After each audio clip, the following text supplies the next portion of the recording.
এই যে মানুষ মানুষকে খুব কষ্ট দিচ্ছে, তিলে তিলে মারছে, তাতে কি হবে? সে কিন্তু কুকুর বিড়ালের মতো তার জন্য হবে।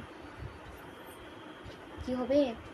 মানুষ গলাটা খ্যাচ করে কেটে দেবে, সোজা গিয়ে বিরিয়ানির হাঁড়িতে।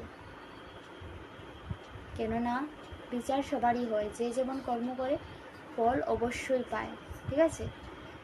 তো তাই আমাদের কাজ হচ্ছে সতর্ক দেওয়া, সতর্ক করে দেওয়া।